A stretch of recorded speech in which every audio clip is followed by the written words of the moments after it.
রাজ্যে ১,৬৯,০০,০০০ জাতিগত শংসাপত্র বাতিলের মুখে লক্ষ লক্ষ চাকরি কি বাতিল হতে চলেছে? কারা পড়ছে সবচেয়ে বড় বিপদে? তো এই সব নিয়ে আপনার সামনে ডিটেলস আলোচনা করব এই ভিডিওর মধ্য দিয়ে।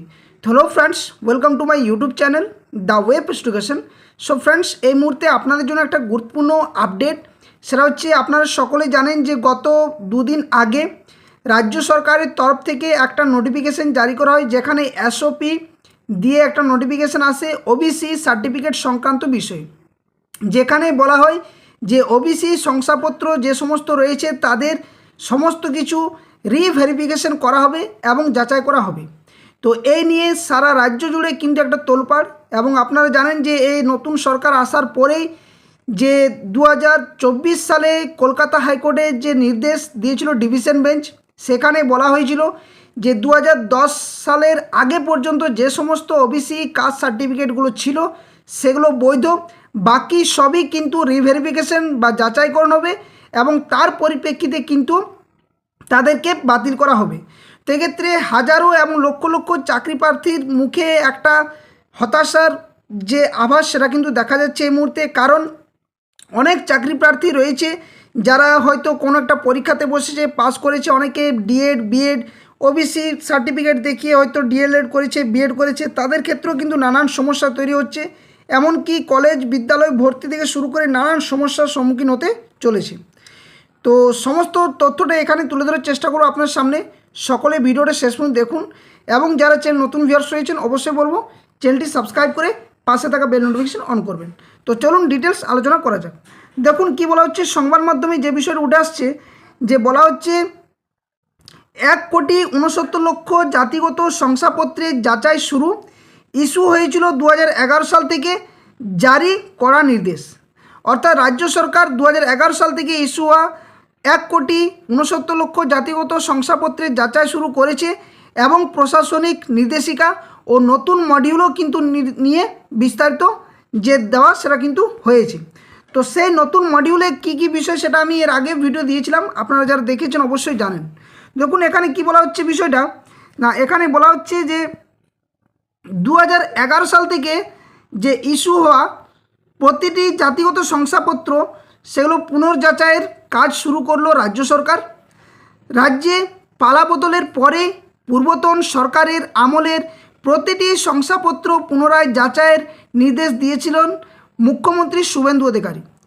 সেই সময় বলা হচ্ছে যে সেই সময় নির্দেশ অনুযায়ী কাজ দ্রুত সম্পন্ন করতে স্ট্যান্ডার্ড অপারেটিং প্রসিডিওর অর্থাৎ এসওপি জারি করলো অনগ্রসর শ্রেণী কল্যাণ দপ্তর, যেটা জারি করেছে এবং সেটার তথ্য আপনার সামনে দিয়েছিলাম। এখানে বলা হচ্ছে সংশ্লিষ্ট অস্কার পোর্টালে এ সংক্রান্ত একটি নতুন মডিউল চালু করা হয়েছে, যার মাধ্যমে 2011 সালের পর থেকে দেওয়া সমস্ত জাতিগত শংসাপত্রকে ধাপে ধাপে যাচাইয়ের আওতায় আনা হবে। এরপর মাঠ পর্যায়ে সেই যে কাজ বা প্রক্রিয়া সেটা কিন্তু চলবে এবং তদন্ত চালিয়ে নথি পরীক্ষা প্রশাসনিক অনুমোদনের মাধ্যমে প্রক্রিয়া সম্পন্ন হবে। সূত্রের খবর অনুসারে জানা যাচ্ছে যে 2011 সাল থেকে এখনও পর্যন্ত প্রায় ১,৬৯,০০,০০০ জাতিগত শংসাপত্র ইস্যু হয়েছে রাজ্য সরকারে, যেখানে এর আগে যে তথ্য উঠে এসেছিল যে দুয়ারে সরকার যে ক্যাম্প, সেখানে এসটি এসসি ওবিসি সমস্ত জাতিগত শংসাপত্র ইস্যু হয়েছিল এবং এগুলো নিয়ে বর্তমান রাজ্য সরকারের বেশি সন্দেহের মধ্যে রয়েছে এবং সেগুলো কিন্তু যাচাইকরণ যে প্রক্রিয়া সেটা কিন্তু চলবে।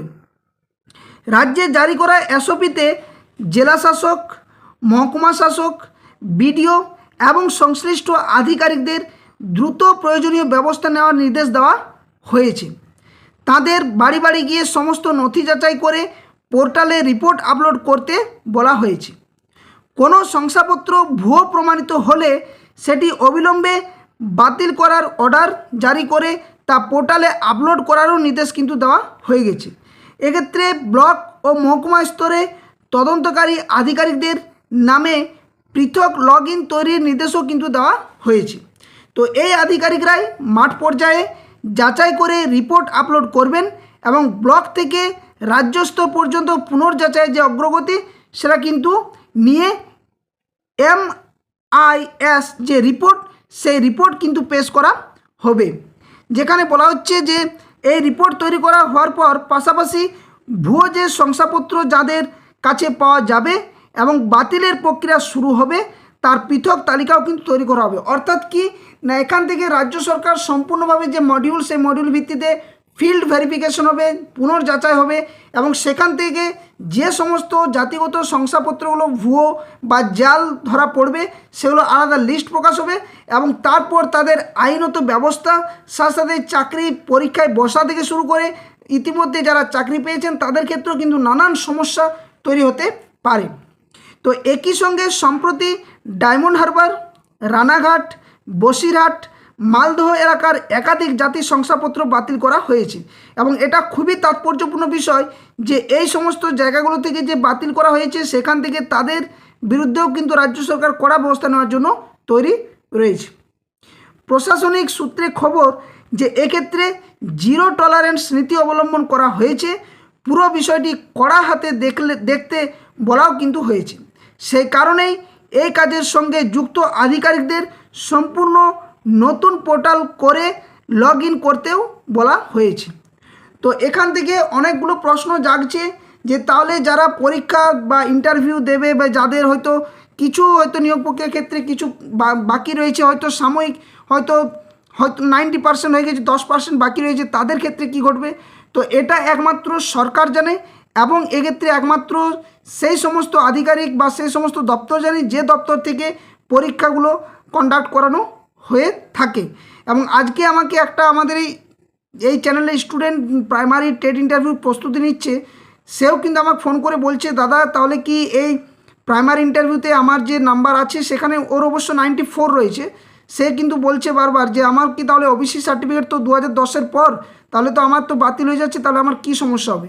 তো এক্ষেত্রে হয়তো ওর 94 রয়েছে, ঠিক আছে, কিন্তু যাদের হয়তো 83, 84 বা 82 বা 83 যাদের রয়েছে এবং যারা ওবিসি বা এসটি বা এসসি ক্যাটাগরি হিসেবে কোয়ালিফাইড করেছে তাদের ক্ষেত্রে কিন্তু অনেক চরমতম সমস্যা কিন্তু তৈরি হতে পারে। এবং এক্ষেত্রে নিয়োগ প্রক্রিয়াগুলো যেমন স্থিরতা আসবে, অর্থাৎ একটা যে গতি থাকছে সেই গতিতেও যেমন একটা আইনি প্রক্রিয়া শুরু হয়ে যাবে, অপরদিকে তাদের যে ভবিষ্যৎ সেটা কিন্তু অনিশ্চিতের পথে যাবে। তো যদিও সরকারের যে ব্যবস্থা সেটা অবশ্যই সাধুবাদের বিষয়, কারণ অনেকেই কিছু ভালো দিক দেখার জন্য অনেক ভুয়ো সার্টিফিকেট তৈরি হয়েছে এবং এগুলো বাতিল না হলে দীর্ঘদিন ধরে জেনারেল কাস্টের যে সমস্ত ক্যাটাগরি বা যে কাস্টের হোক না কেন তারাও কিন্তু বঞ্চিত হচ্ছে এই সমস্ত ভুয়ো সার্টিফিকেটের জন্য। এমনকি বিভিন্ন জায়গাতে ধরা পড়ছে যে যাদের এসসি এসটি একসাথে দুটো করে কাস্ট সার্টিফিকেট ধরা পড়ে যাচ্ছে এবং যেখানে খড়গপুর আইআইটিতেও একটা যে তথ্য উঠে আসছে সেখানে এসটি ভুয়ো সার্টিফিকেট দেখিয়ে সে কিন্তু যে আইআইটি খড়গপুরে চান্স পেয়েছিল এবং সেখান থেকেও তাকে ধরা হয়েছে এবং তার সমস্ত কাগজপত্র, তার যে ভর্তি প্রক্রিয়া, তার যে অ্যাডমিশন সমস্ত কিছু বাতিল করে দেওয়া হয়েছে এই মুহূর্তে দাঁড়িয়ে।